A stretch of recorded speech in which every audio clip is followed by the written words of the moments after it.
Black pearl, the most captivating and fascinating, the most enigmatic and mysterious of all pearls. It comes from the marvelous Polynesian lagoons. Imagine that incredibly crystal clear water, that absolutely extraordinary nature, that breathtakingly beautiful sky, that unique combination of elements, and of course the extraordinary charm. Only from there comes the so-called black pearl or Tahitian pearl, because this mollusk lives only there, and it is a very unique mollusk called 𝙑𝙤𝙨 margaritifera. It is an oyster, or rather a bivalve, of very generous dimensions that has the distinctive characteristic of having nacre with shades of color that actually start from tones which are almost white to gray, silver, but for most of its surface, it gradually develops into these shades that become increasingly darker until they are almost black. So indeed, it is thus referred to as a black pearl due to this reason. The outermost part of the mollusk's shell, which are commonly referred to as the so-called lips, are what most often and ultimately determine the final color tone of the resulting pearl that will form.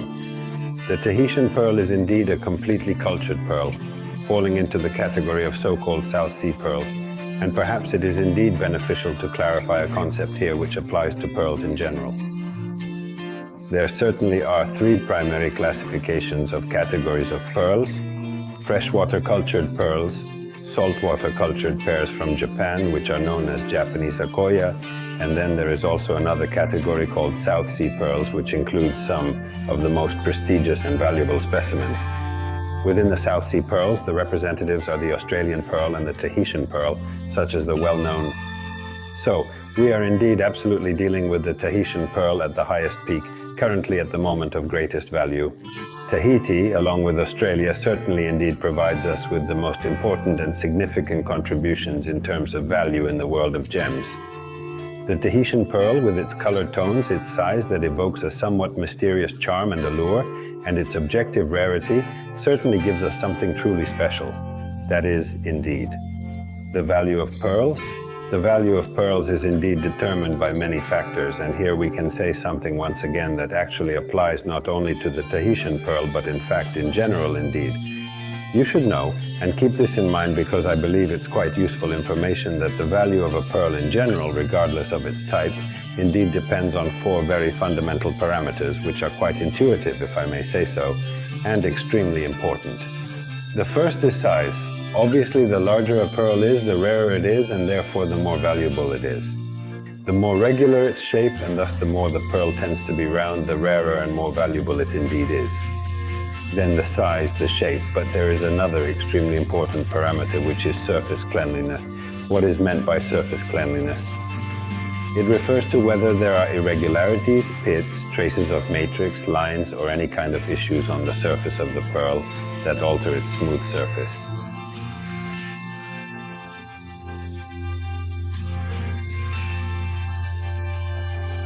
The smoother a pearl is, completely smooth and free of irregularities and defects on the surface, the higher its value. Then we have the size, the shape, and the surface cleanliness, which are very, very important. The fourth and final fundamental parameter, in essence, is luster. Luster is truly, indeed, essentially the soul of a pearl, because we can have a very large pearl perfectly round without any marks on the surface, but if it is dull, if it lacks luster, it is in any way just an ordinary ball that tells us nothing. Well, from these various four elements and factors combined together, in general terms, one determines or tries to determine the value of a pearl. This applies to all pearls, and of course also to Tahitian pearls. However, in these, there is this unique and distinctive characteristic of the very special and rare color that is almost one of a kind and truly exceptional. In reality, other types of pearls also have particular and unique color nuances, but certainly the element of color in the Tahitian pearl acquires fundamental and significant value, a fundamental significance. Generally, the darker the pearl, the closer it is to black, the more highly valuable it is. But be careful, because in the Tahitian pearl, a magic develops that is especially magical and comparable, if you will, to the image of a sunset in the crystal clear waters of the incredibly beautiful Polynesian lagoons, creating a complexity of colors that blend together, forming overtones that truly make the Tahitian pearl truly unique. The most appreciated color in Tahitian pearls is called, believe it or not, peacock, which has color shades ranging from green on one side to an almost eggplant-like purple on the other. These shades overlap and alternate, creating an almost magical effect on the surface of the pearl indeed, truly giving it a quality that no other pearl can offer.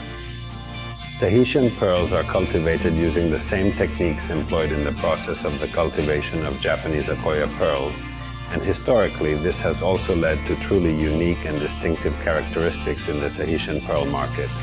This is because Polynesian cultivators, who could not do without the essential and valuable help of Japanese technicians, who were the only ones with the vital and necessary technical know-how and significant expertise.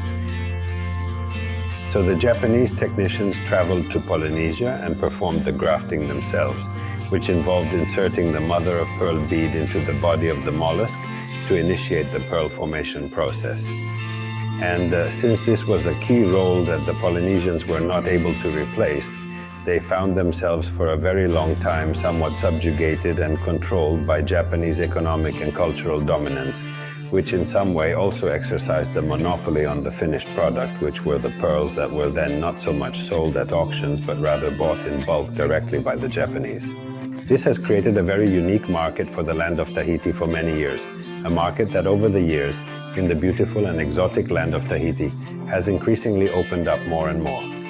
Pearl farmers have managed to gain significantly greater autonomy, to hold the main auctions of Tahitian pearls in Polynesia, and therefore also to handle and manage their export on a large scale and efficiently on a global level. And it is there that the Tahitian pearl has truly blossomed in all its incredible beauty as a jewel accessible all over the world.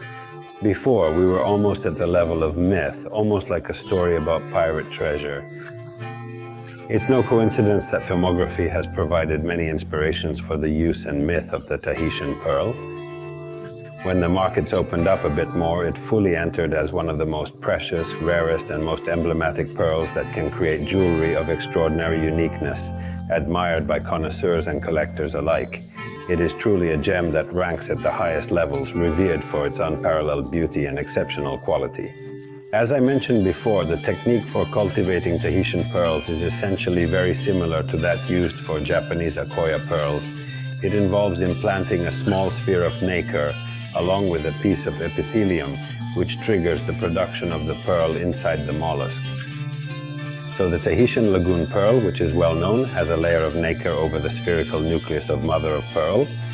Certainly, one of the quality aspects that distinguishes it is the fact that this layer of nacre, due to the physiology of the mollusk, is particularly thick. Therefore, from a technical point of view, these pearls are among the highest in terms of durability and quality, precisely because the layer of nacre secreted by the mollusk is very substantial. This indeed contributes to the complexity of various colors and brightness in the Orient. It is said to have a set of light effects on the surface of the pearl that absolutely brings us to the peacock color we mentioned earlier as the absolute best color. Well, I would say this is just a first approach to the Tahitian pearl, but it covers all the fundamental aspects, the Polynesian lagoons, that unique ecosystem, the combination of elements in the sands, the dissolved salts, the water, and the pristine nature of Polynesia. All these give life to this unique mollusk and the unparalleled beauty of the Tahitian pearl. Moreover, it is considered by the Polynesians to be the greatest good luck charm there is. Swept away by the charm of the Tahitian pearl, I bid you farewell and thank you for staying with me. Please subscribe to the channel and keep following us. See you next time.